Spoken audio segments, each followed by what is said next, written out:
Good afternoon. Well, assuming you are in the right time zone, 3:15 in the UK.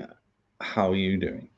I'd like to talk to you today about what a water safety officer is in the RNLI, why they exist and what they do. It's just, well, the reason is this came through the post today. And that is because I'm a water safety officer or volunteer, or however you might like to say it. I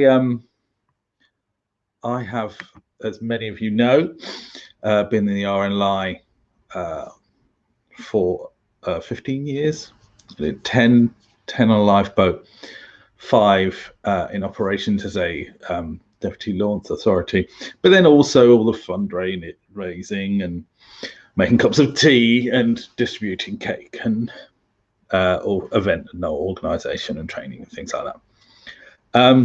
Now here I am, having been in a similar role previously, the water safety officer.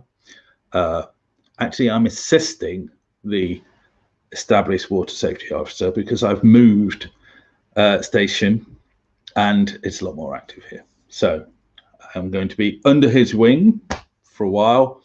He's based in Pasto. He's been doing it for the whole area for a while. So what is it that I'm going to be doing? Why is it important? And what are the RNLI trying to achieve? Well, around about 400 people drown and die around the coast of the UK each year. And on top of that, around about 200 people take their own life. This is why the RNLI, in conjunction with the Coast Guard, exist, is to prevent that being a much bigger number, which of course it would be, would have the RNLI not gone out and rescued people who were cut by the tide, sinking ships, all all manner of things that the RNLI do. 24 hours a day and staffed by volunteers. So what is water safety? Well, the RNLI produced a document associated with policy that states that they wish to halve that 400 by 2026, and they're doing a bloody good job of it. So that means, as an aside, related, of the 400 people that drown around the coast, 44% of them had no intention of being in the water at all. This includes getting caught by the tide, getting pulled out with rips. I remember being at the operations center, and the first person to have died that year had drowned slipping, rescuing somebody else's dog, and it was a little old lady. And so, yeah, she intended to be in the water. A sad story. Obviously, originally didn't intended to be in the water, but no fisherman intends to fall off his fishing boat. And so 44% of the people that drown around the coast do not intend to be in the water. And the RNLI wants to reduce the number of people who drown around the coast, the 400, by half by 2026 and significantly reduce through operation with other agencies, which I'll just explain in a moment, the reduction of people attempting to take their own life and being able to rescue people who are attempting to take their own life. And so, imagine your situation is that there is a fishing vessel, and this is one of the major things that the RNLI water safety team did. There exists a fishing vessel, and there is a fisherman who would fall off, and I don't know if you've ever tried to swim in your clothes. Well, fishermen wear these great big oilies, which could be full leg, possibly in their boots, and they can fill up the water and they can sink, and that is a pretty rubbish way to go, as you can imagine. And so the RNLI worked with companies to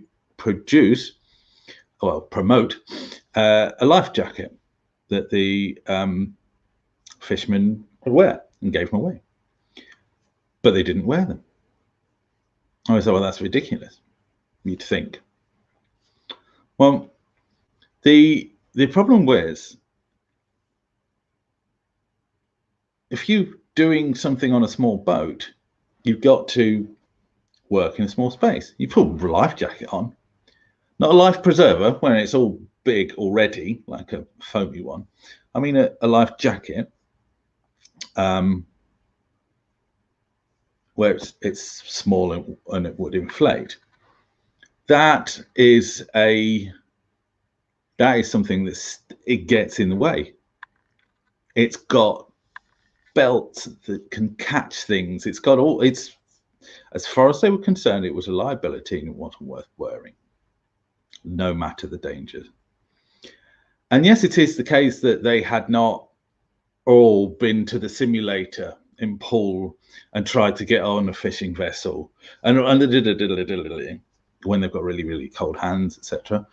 But within their risk assessment, it was not worthwhile to wear it, because the benefit was not weighed up.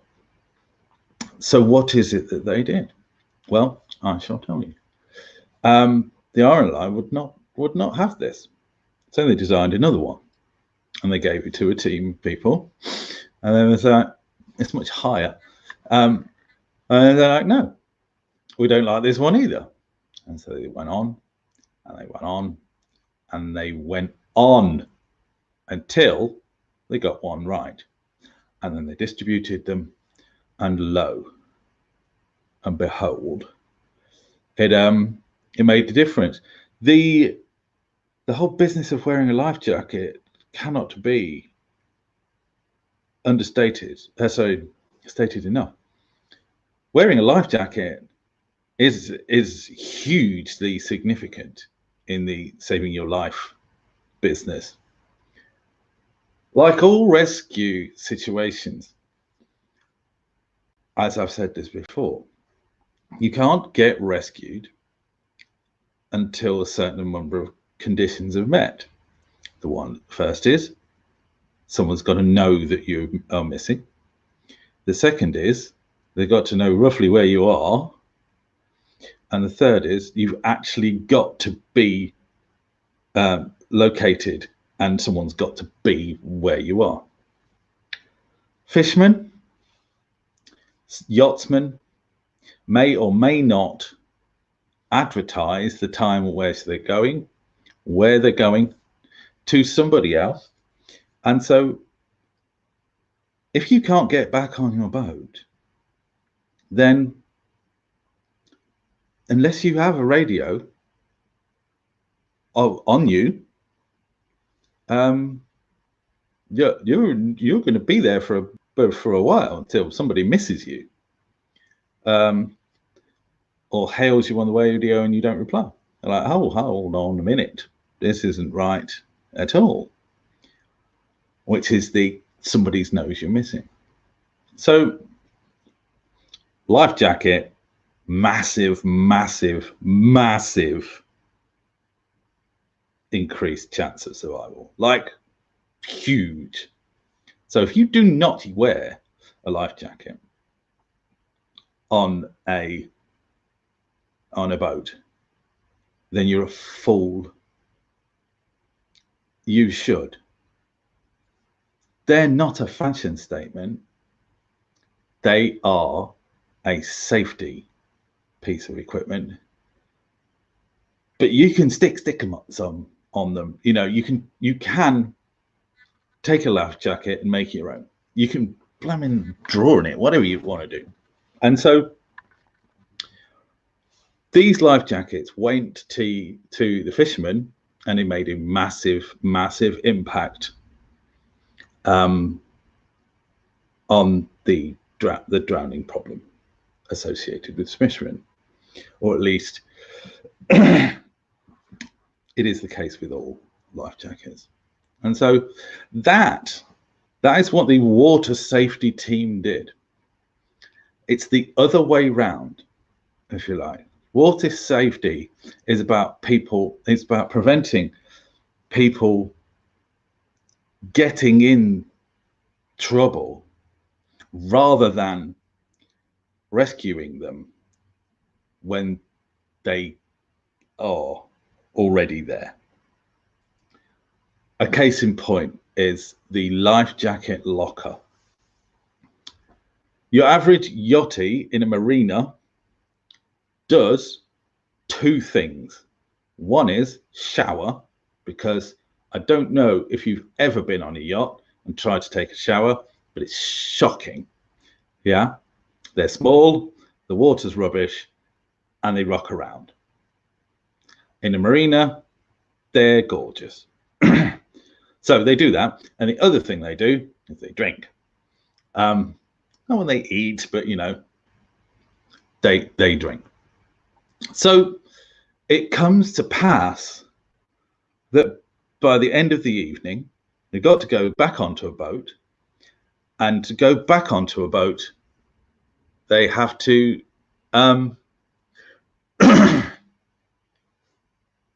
oh gosh, apparently my Wi-Fi is not doing its thing. Anyway, let's hope this is still working.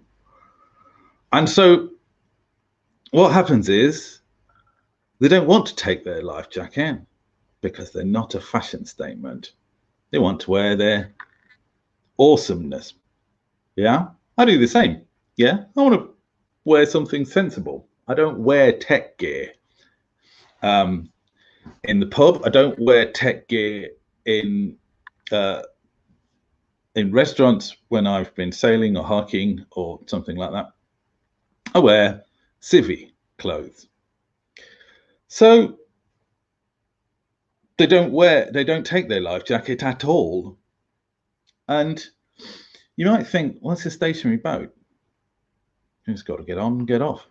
Now, it's hard enough getting on a boat from a marina because the platform's moving and the boat's moving. Get a bit of breeze, get a bit of sea. Yeah. Get a bit of rain. It can become problematic and you can fall in. And not all marinas are tight up. You might fall in off the back and nobody will notice for a bit whilst they're looking for the bottle of whiskey. And that's the problem. You're drunk and you try. Well, I've obviously never. Swimming whilst drunk in the dark has got to be a problem. And so what is it that the water safety team did? They encouraged the marinas to install life jacket lockers. Now, a life jacket locker is a place where you can stick your life jacket, which means you can stick your life jacket on, get off the boat, walk along the marina, because walking along a marina, irrespective of a boat getting on and getting offing, is a problem in itself sometimes, in the wind and the rain and all of that jazz. You get to the bar outside, there's a life jacket locker. You slip that into your life jacket into the life jacket locker when you're safe. Go in, have a glass of wine, whatever it is, a few pints, whatever it is, and then you go back, open your locker, stick your thing, off you go. Job is good, and you have maximized safety. And that's one of the things that the water safety team does, is like preventing somebody getting into the ship. And what is it that's going on there is that the water safety team, officer, assistant, volunteer, are interacting with the companies. The marina is a company. They're not managed by the RNLI or the Coast Guard. They are a company. And so what is going on is negotiation with the company in order to get installed some safety oriented equipment. Not that, not like an AED, which is associated with somebody being and having a problem, but something, a life jacket locker prevents a problem happening. A fisherman's life jacket doesn't necessarily prevent an entire problem, but what it does is it doesn't mean you have a grave problem. There are other examples.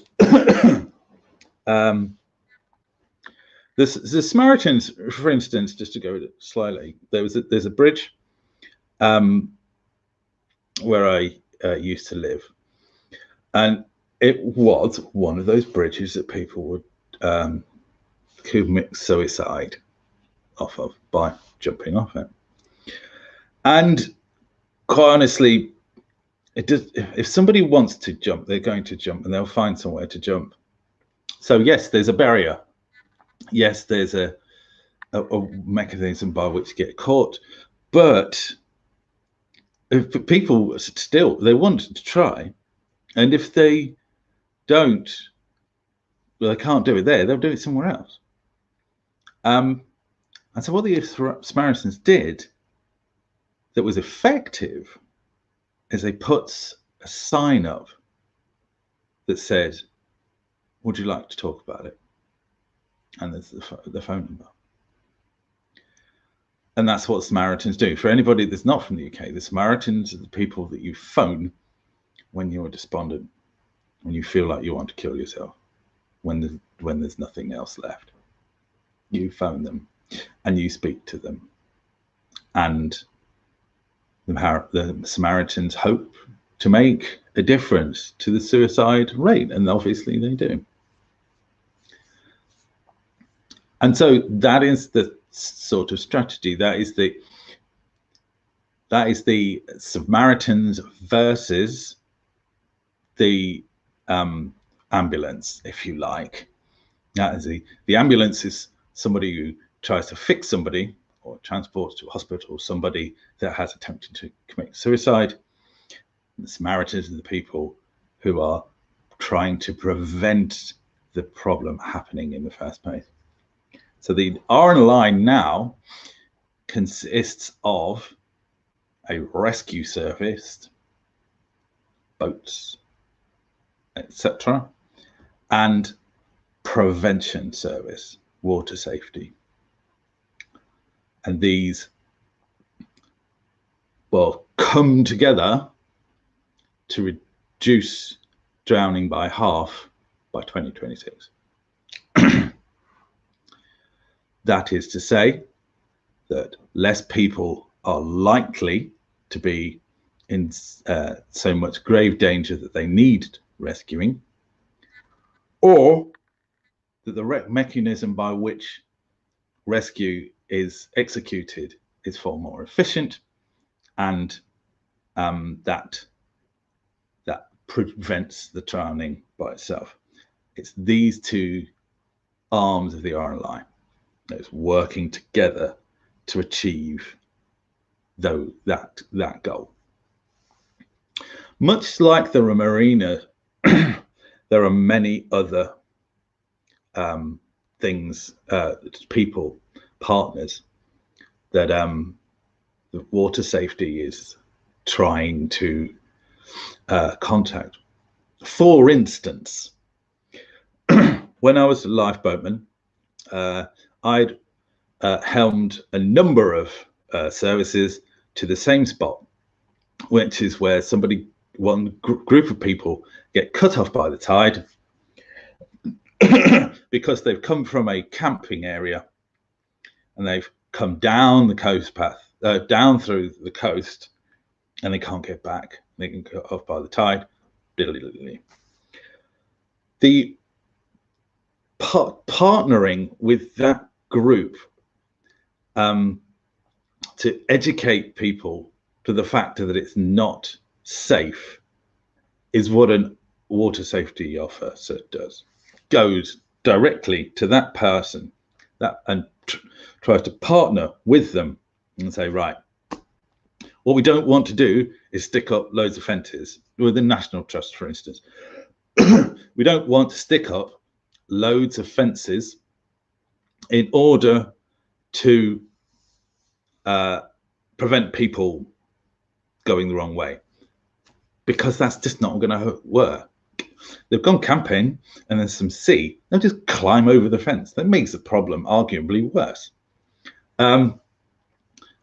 It's much more effective to say, have a sign that says, danger, falling, and you'll get cut off by the tide and you will drown. And I know that's just being glib, but that's what's required, is education for the person that could potentially get themselves into trouble. Did you know that tides are not the same height all around the world? Fact. Where well, let's take the Mediterranean. The Mediterranean is basically flat. Yeah. And it doesn't do any tidal upsy downsy at all. You could sit pretty much with your feet in with that water all day. South coast of the UK, yeah, it's got a bit of range to it. North coast of Cornwall and Devon in particular, epic range. Anything up to like 8 meters between low tide and high tide on particular times of the year. That is a lot. That's one of the largest ranges in the world outside of a particular series of places in Canada. That is a great range, and that can come quite quickly. And it's that level of education that's required. The estate where I used to live had a beach associated with it, and that there's a particular run because people want to walk to a particular place along further along the coast, and that is people. It's harder than it looks. One, so that's a piece of educational information. It's harder than it looks. The other is that the tide, it takes time, irrespective of if it could have been a track made of tarmac, and it still takes time to get there. And It's often the case that people will wait until low tide in order to start their walk, but that gives you half the amount of time. If you start at high tide, or less, where it's on the way out, goes all the way to low tide and then all the way back up. So you've got to see a significant amount of time more.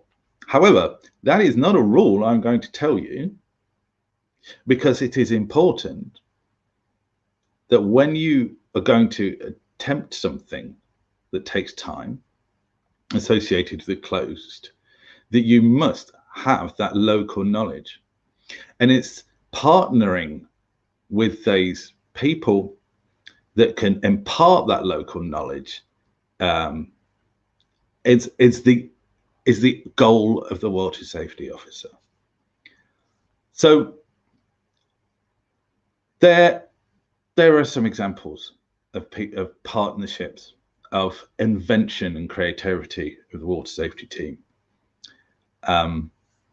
Now, thirdly, the education aspect.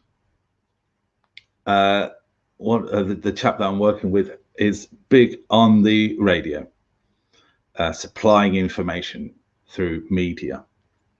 And that is particularly important because we live in a holiday destination. And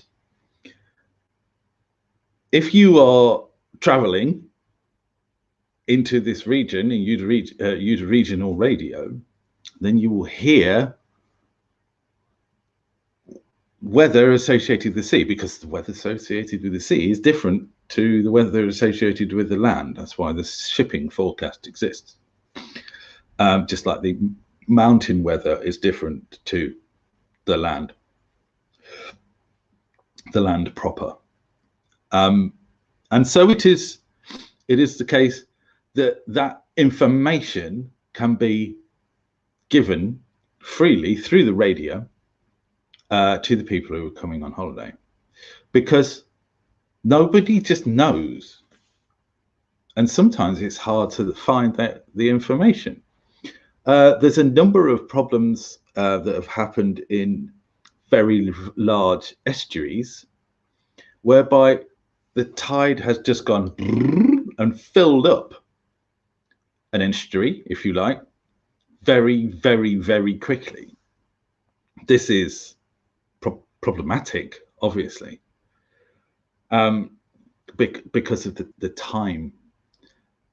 But how do you know that? Do you go looking in a almanac of information? Can you interpret that information? Do you know what a tidal graph looks like?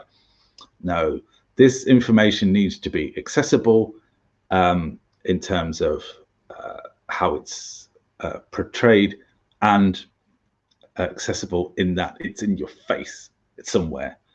It's on a leaflet in a B&B. It's on a sign. It's on the radio, whatever it might be. This piece of educational material has got to be accessible to the public, to the people that potentially might drown. And so that is another wing of what a water safety officer does. They are incredibly important. They are, I'm only saying that, I'm not just saying that because I am one, but they are incredibly important because, quite honestly, you can't spread every volunteer to do everything, to try and solve the problem themselves.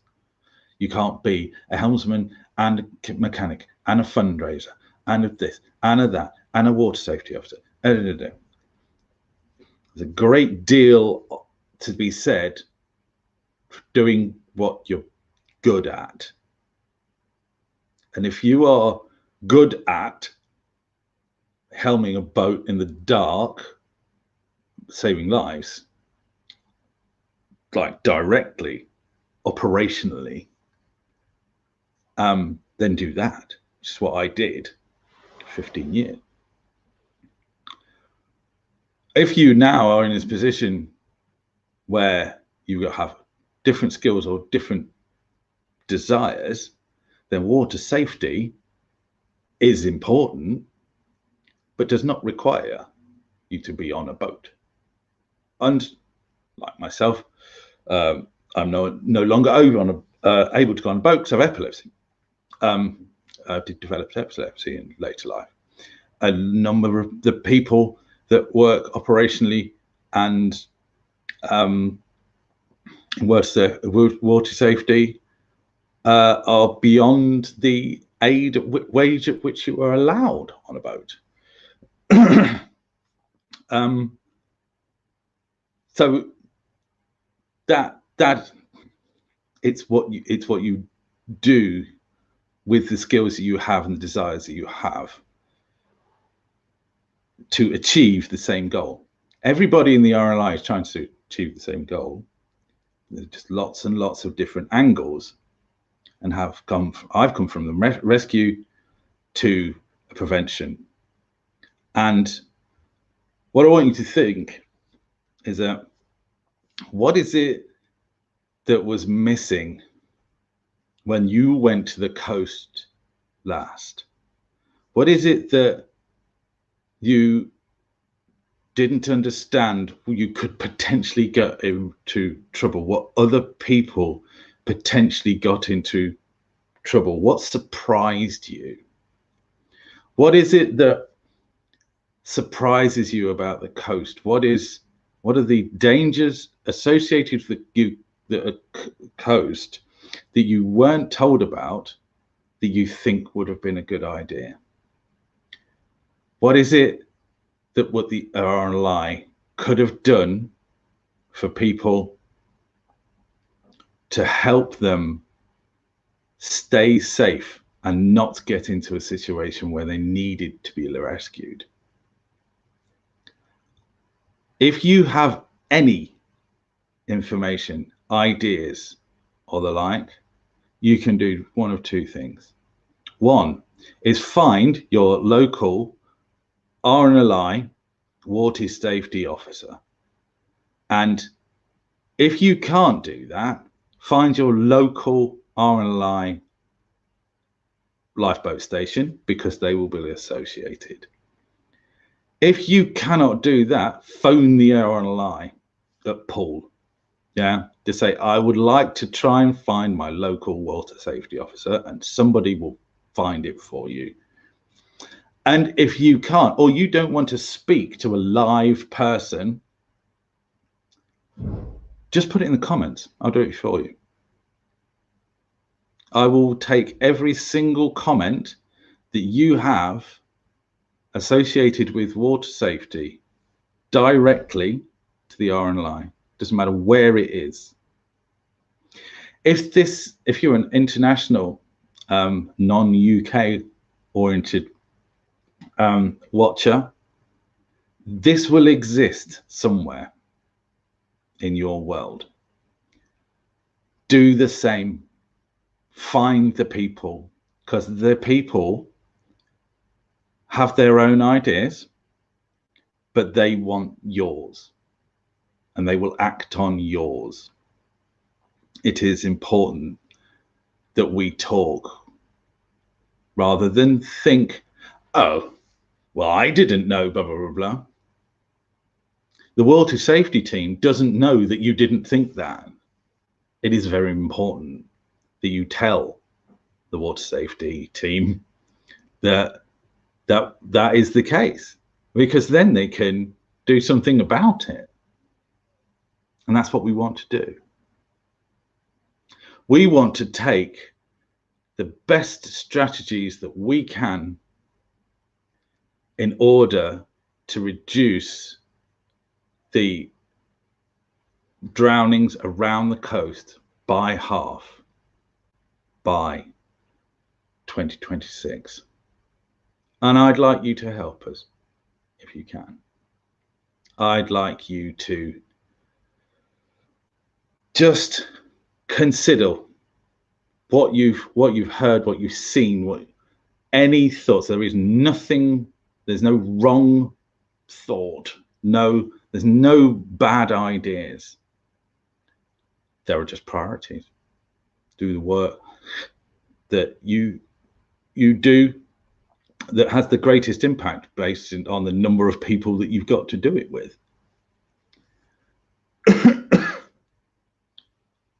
And if you are on the coast